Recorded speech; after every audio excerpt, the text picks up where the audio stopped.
Minutes. Merci Madame la Présidente, Madame la Ministre, mes chers collègues. L'article 210-1 du Code de l'environnement définit l'eau comme faisant partie du patrimoine commun de la Nation. Les agences de l'eau ont été mises en place en 1964 pour permettre la solidarité territoriale et financer non seulement le petit cycle de l'eau, mais aussi la prévention en amont. Le bassin Rhône-Méditerranée-Corse, auquel le département de la Haute-Savoie est rattaché, est le plus concerné par les événements climatiques en France. De 1982 à 2018, 6 750 communes ont été concernées au moins une fois par un événement d'inondation déclaré catastrophe naturelle, soit 92 % des communes du bassin.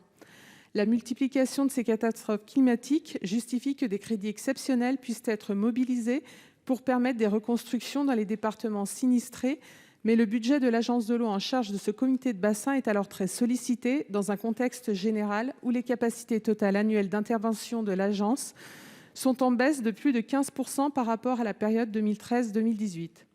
Alors que cette agence regroupe une très grande part des territoires de montagne de notre pays, qui constituent, je le rappelle, les principaux châteaux d'eau de notre nation, mais qui se révèlent également être des territoires vulnérables, soumis à des aléas climatiques plus forts, il serait pertinent qu'une solidarité financière nationale puisse s'exercer envers cette agence qui supporte des enjeux environnementaux très forts. Que pensez-vous de cette proposition ? Par ailleurs, face aux défis climatiques qui seront demain plus importants et plus nombreux qu'hier pour les agences de l'eau, le principe du plafond mordant introduit par la loi de finances de 2018 a-t-il encore du sens ? Je vous remercie. Merci, chers collègues. Madame la ministre. Merci, Madame la Présidente, Mesdames, Messieurs les sénateurs, Madame la sénatrice Noël. Effectivement, vous êtes trop bien placé pour savoir les impacts terribles, la violence de certains épisodes liés au dérèglement climatique pour lesquels nous avons dû vraiment nous adapter et faire preuve de résilience, mais aussi, moins prosaïquement, trouver des moyens pour faire face à ces épisodes terribles de catastrophes naturelles avec un régime d'indemnisation du même nom qui fait déjà appel à la solidarité nationale. Et cette solidarité, elle intervient également dans la prévention par des études et par des travaux de prévention, voire des délocalisations parfois lorsque cela s'avère nécessaire. Avec donc le Fonds de prévention des risques naturels majeurs également, mieux connu sous le nom de Fonds Barnier, qui intervient majoritairement.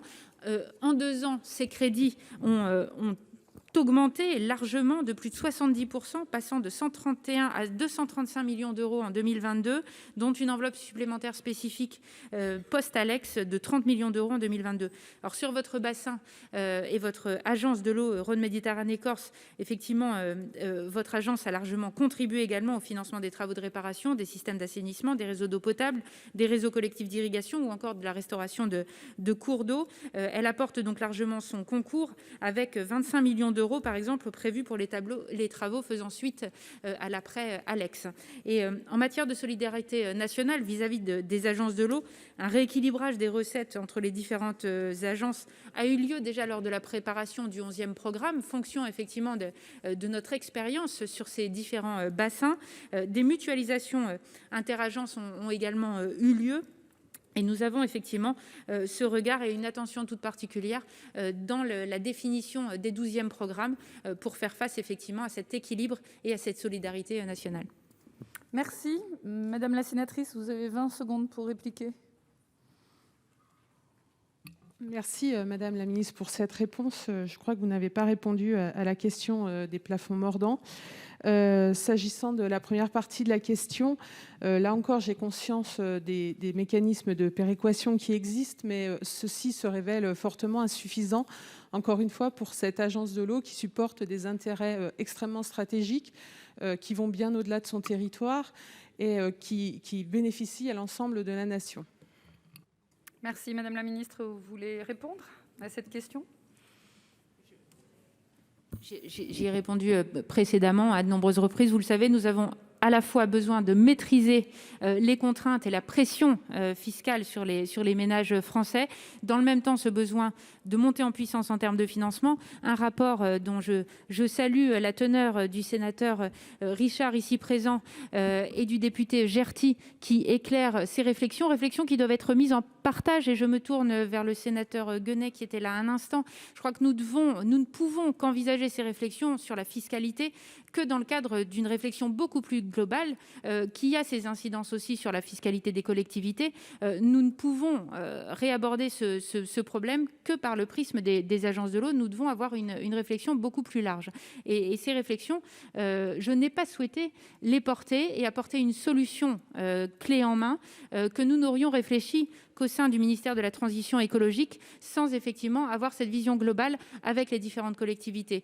Cette réflexion donc sur la fiscalité, nous l'aurons beaucoup plus largement au niveau national. Merci, chers collègues. Si vous souhaitez répondre, vous avez 1 minute pour le faire.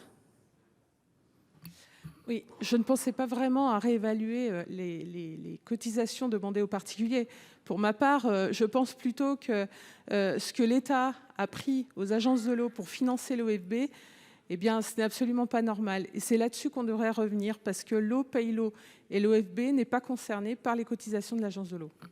Merci, chers collègues.